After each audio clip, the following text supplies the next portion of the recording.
She wrapped the child's body in a blanket, took it to the country house, and buried it, pouring concrete over it. We are near the very cottage where the body of 10-year-old Daryna Shevchenko, a resident of Kryvyi Rih, was found. Here at this cottage, they found the body of 10-year-old Daryna, who was searched for by the whole Kryvyi Rih. Or, no one found her. She hid in the concrete and threw away the garbage. She was planting a garden, and the child, it turns out, was already buried in the basement. The mother was detained by the police on suspicion of killing her 10-year-old daughter in Kryvyi Rog. In late June 2024, the country was shocked by the news. In Kryvyi Rog, the body of 10-year-old Daryna Shevchenko was found. Even the mere fact of the death of a small child was horrifying and shocking. But with every new detail of the case, it became even more terrifying. Indeed, as it turned out, the girl's own mother was responsible for her violent death.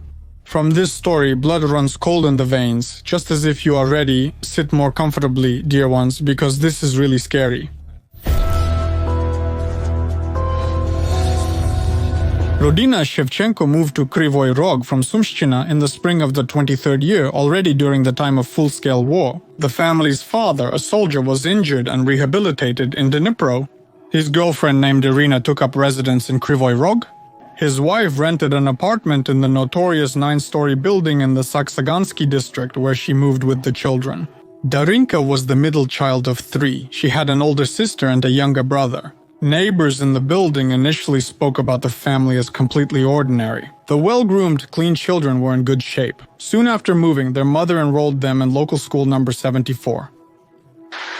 In the 9-story building, where the woman with children has been living since the fall, they say their new neighbor was very quiet, but had minor conflicts with neighbors over garbage on the playground.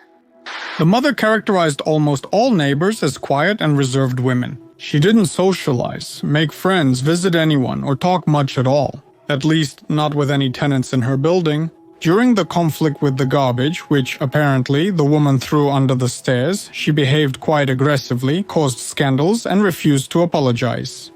Garbage all over the hallway.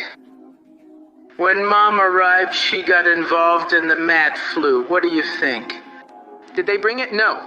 People came out and she never greeted people, nothing. Okay.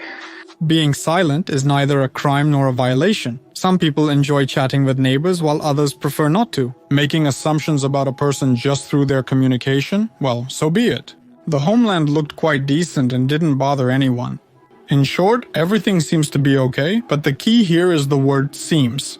Irina, judging by everything, worked hard, barely making ends meet. The wife also owned a small cottage outside the city with a garden and a shed for household needs. Nothing extraordinary. The neighbors remembered Irina as hardworking and quiet at the cottage. She rarely spoke about herself, but sometimes asked for assistance, like bringing her water or sharing plants. That's how it was. She was so diligent, as if she was digging the earth. She wanted to plant a lot of things. She never said anything about her child, as if she didn't exist at all. She said she has a man who was injured in the war, and she is taking care of his rehabilitation. Going to Dnipro. Although Irina did not worry about the children at the cottage, everyone in Bagatopoverkivtsi knew about them. She did not hide them. The neighbors, particularly the men, held a grudge against them, especially little Daryna, the middle daughter, who had made a reputation for herself as a lover of animals. Little Daryna was remembered by the local residents as calm and kind. A very good girl. She was such a kind-hearted girl.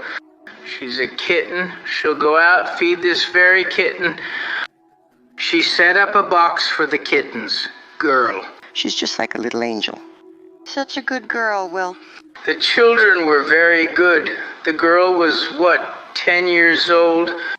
She put a box there for the kittens, brought them food, water. Such a sweet girl, very darling. Shevchenko was a good girl, not only to her neighbors, but also to her school principal, where she diligently studied for months. These are the characteristics that a good leader gave. The girl completed the tasks with pleasure, but those that she liked. Mom always went out to meet, interested in the girl's life. I can't say that the child was yuck. Without looking, Shevchenko was an ordinary family with its complexities and joys, which in principle did not differ from many other families. Mother was also hostile to the fathers, but she was very good about the children. However, she was unhappy with such a reputation. It wasn't long before the neighbors started noticing that the children were often in a distressed state, complaining about their parents and even crying behind the apartment doors. This was especially noticeable with Daria. The neighbors also heard arguments and screams that seemed to come from the very apartment where the Shevchenkos lived. The child, it seems, was scared that her parents didn't love her. She was constantly in a bad mood. A month ago, she said that her parents were neglecting her. She cried, stood, claimed that she was not loved. No one in the neighborhood could think that the family situation was serious enough to turn to any higher authorities for control over the situation with the children. Maybe it's just the mother got angry over a bad grade or an unmade bed. The child complained as if her parents didn't love her and scolded her. No one intervened.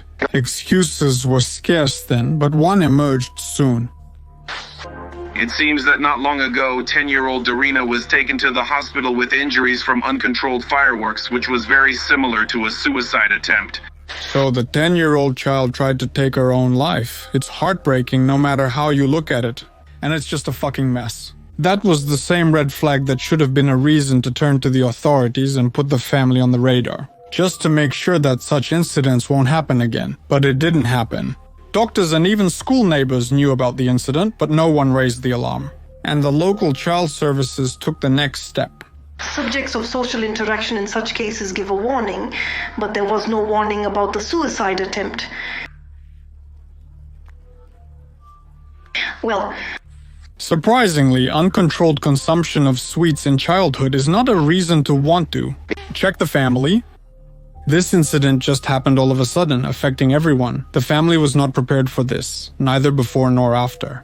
Daryna received necessary psychological and medical treatment during a brief stay at a psychiatric clinic. And then she returned home, but Daryna didn't want to go back. She didn't like it at home. She considered running away several times, but it was difficult for a 10-year-old child to actually do so. What was happening behind the closed doors of the apartment was unknown. According to the doctors, Daryna only had a week left to live at home. At that time, Irina's older daughter and younger son were taken back to Sumy region by their grandmother, leaving only the mother and Daryna at home. June 15th became a fateful day. The mother-daughter conflict began when Irina made a remark to Daryna. The child had been playing games on the tablet for a long time, making it hard to get her off it. The girl ignored her mother's words and continued to play. Then a conflict started, during which Irina scolded her daughter, and she in turn threw a tantrum and fell down. In minutes, the child's life was turned upside down. The circumstances became clear later from the mother's words. Suddenly there was a shock. The woman broke down crying when she realized her child had stopped breathing. The first thing that came to the woman's mind was not to call the medics or anything like that. The first thing was to hide the body. Then Irina got a suitcase, with which she came to the place with her children and put the child's body inside. As if to visit her neighbors in the country, Irina arrived at her plot in a dark blue car. She transported the murdered child's body to her country house in the same car without attracting attention, and everything happened quietly. Valiza arrived at the destination with her wife and only took care of the little one, to hide her so that no one would ever find her. The woman had already chosen a place, a basement in a country house. She went down there and started digging a hole. After that, she laid her suitcase in the improvised grave with her child. But burying it in the ground was not enough for Irina. She really didn't want to be exposed. A metallic shed, so to speak. Inside it, the grave is at a depth just over 1.5 meters. Swimming benches are laid out. Like on a sidewalk, 1/2 meter plus curves, concrete, well, those concrete ones. And on top it's covered with a solution, then it's covered with soil. After visiting her daughter in the basement, Irina returned to the city. I suspect it was for cover. The woman just planted her tomatoes without any ulterior motives. To show that everything is as always, nothing suspicious about her actions comes to light. She arrived in a dark blue car and stayed for a while. The car didn't stay there long. I even saw her planting. She had extra tomatoes. She was still planting them in the garden. She was not satisfied. She was very tired. She was all sleepy. She worked a lot. When the work was done, Irina turned to home. Life did not stop. She continued to deal with her affairs. The neighbors only noticed that Daryna, who constantly interacted with local cats, was no longer visible. Her presence and absence were both noticeable throughout the house. Days passed without any sight of her. When asked by neighbors about Daryna's whereabouts, the mother said she had gone to her grandmother's. Her appearance changed between morning and lunch. Then she explained that 2 days ago she went shopping. The child took a backpack with things. Then she said that 5 days ago she went and that she stole 1,500 hryvnias, took a backpack and left. So the mother talked about her daughter's disappearance to the neighbors. 5 days after the escape, on June 20th around 2 p.m., the mother filed a police report about her child's disappearance. The woman desperately and earnestly pleaded with anyone who could possibly help in the search for her daughter. And all this knowing that her child was already buried in her basement. By her own hands? In one of the Telegram channels where the circumstances of the girl's disappearance were actively discussed, the mother even wrote such a speech in which she assured that the family is well off and asked to notify if anyone sees Daryna here. She tried very hard to look like a loving and anxious mother who is really suffering and looking for her child. Everyone believed. I would have too. When the woman informed us about the missing child, it was 2 hours after her own search. She said the child had gone and she didn't know where and with whom. Then she cooperated with the investigation, helped in the search. Above all, Irina was convinced that the body would simply not be found. They searched for a couple of days, a week at most, and then they put the case aside for lack of evidence or details. Krivoy Rig is a big place. Finding a small child there is really difficult. But the mother would have received such a clear sign for trying to find her daughter. And no one even thought that this upset and loving mother could be involved in the disappearance of her own daughter. However, things didn't go as Irina planned. The police initiated an extensive search operation. Here it was necessary to give them due. They acted as quickly as possible. Darya's photo was on every corner of public transport, as well as in stores, parks, and other public places. Locals searched from the ground and launched drones to look from the air. On June 21st, specialists from the Pavlograd Search and Rescue Squad Antares joined the search. 7 cynologists and almost 4 dogs have now also combed the area. News of the missing girl spread rapidly through Telegram channels, prompting volunteers to join the search effort. Maybe she's hiding around here despite the smell. Most importantly, she needs to realize that her parents are worried. Yes. Mrs. Zala, who offered to help find the girl, said, and unfortunately she ran away, and they no longer wait for Darinka in her homeland. The entire town, including over 50 police officers, cadets, dog handlers, volunteers, and residents, searched for the missing child. Her photos were plastered all over Kryvyi Rih. The police and Telegram channels were tirelessly publishing announcements about the search with attachments. Of the girl. Looks 10-12 years old, height 53 inches, thin build, dark chestnut hair, below the shoulders. Dressed in a black t-shirt with a small dog patron, black shorts, white socks, and a white cap.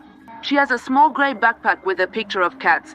All this time, the mother was among hundreds of indifferent people who were desperately looking for her lost child. She realized they were searching for the primary. The search lasted 2 days, continuing through the night. Nearly 100 people searched the area, parks and streets, all with one goal, to find Daryna Shevchenko. Hundreds of hours of video from street surveillance cameras were reviewed. All relatives, friends, and acquaintances of Daryna were questioned. And ultimately, this shifted the focus of the investigation from the ongoing searches to the mother of the missing child. Everyone questioned asserted that the girl last went out to play before June 15th. But after that, none of them had any contact with the child. This led to the suspicion that Daryna's disappearance might be related to her mother, who was the last person to see her in principle, and they never went on a date. The girl disappeared from all mental radars of acquaintances and relatives on June 15th, while her mother insisted it was the 20th after a thorough investigation. Mrs. Irina still claimed that she didn't know where her child was and that she was looking for her herself. Then the investigation team decided to search her apartment and country house. On June 22nd in the afternoon, the operational group arrived at that very country house. Now the mother's dog was not reluctant to help the investigation with its searches. The dog showed the operatives where to dig. However, as they started digging into the basement, it became clear that they couldn't dig there, as it was completely filled with concrete. The police lacked the necessary equipment to drill through the concrete, so the specialized state fire and rescue unit took over the case. After 3 long hours of working through the earth and leftover concrete, a suitcase appeared. Before she had what she had, there was no ready-made suit from the present, except of course the one that was driven into the mother's inheritance. She knew exactly what to expect. The twisted body unfolded, releasing a terrible smell and an even more gruesome sight. The crime scene was revisited on the same day. In the girl's backpack, they found a pink sports suit, the same one that the mother wrote about in her desperate messages and which was not mentioned in the police announcements. She led them to the child. How could you do such a thing? And what can you say now?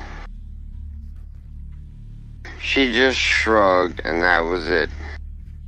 Once again, it led to the mother being implicated. The criminals took the necessary work evidence. The child's body was sent for a forensic medical examination, and the mother was detained as a suspect in the murder of a minor. Only one injury was found on the victim's body, a head trauma, which was the cause of death. The woman confessed in court after this, and she continued to insist that she had no intention of killing her daughter, as if it happened accidentally during an attack of aggression. Then the woman got so upset that she started to shake her daughter strongly, didn't control her strength. The child fell, hit herself, and that's all. And it could really have been like that. But to find out what really happened that day in the Shevchenko's apartment is simply impossible. One thing is clear, the pit with the body itself was not filled with concrete.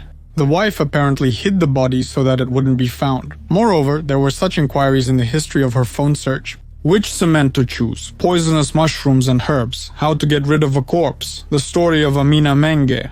Amina became a victim in a case very similar to what happened in Krivoy Rog. A child barely concealed from the court's view and her adoptive mother both fell victim. She also tried to find similar cases to her situation, so to speak, references to learn from other mistakes. In Mengo's case, the victim's body was burned and the perpetrators attempted to grind the remains, but she was still found. Such a variant did not suit our great woolly mammoths, so she also ended up under the wall. The neighbors were, to put it mildly, shocked by what happened at a neighborly distance. Moreover, they suspect the woman prepared in advance for the murder by digging and gathering burial materials. So she brought the cement in advance because she came with a truck before this. She was loading metal here. Well, because there was no cement here, the cement was brought in advance. This is not a person. This is not a person. Yes, she's not a woman, because to do this with her child, to bring him here in this cold, to bury him so shallowly, I don't know. I have no words. I can't say anything more. It's terrible. She may have already left. Maybe she had planned this murder. Because she was interested in such things as a grave, where he which grave like a swan. On June 23rd, the 40-year-old mother killer was charged with the suspected premeditated murder of a minor in accordance with Article 115 of the Criminal Code of Ukraine. On June 24th, the court requested extradition. She was arrested for 3 months without bail, facing a potential 60-day sentence. All hearings were held in closed session, as requested by the defense. Whether she really planned this murder is unknown. You want to believe that this was not planned, but only the investigation will figure it out. In court, the woman presented herself as a person who deeply regrets her actions and blames herself, a far cry from the 2 days she spent leading the search party, actively misleading them. She couldn't explain the reason for her actions. However, she reiterated that she truly loved her children. 2 children, an older daughter and a son, were left in the grandmother's care at the time of the investigation. The mother faces a sentence of up to 15 years of imprisonment or lifelong incarceration. However, at this point, her guilt has not been proven. The death sentence will not bring little Daryna back to life. And we can only wait for a fair trial, like me. I hope this video has arrived. See you tomorrow at 20:00. Yesterday's video was also shared. Thanks.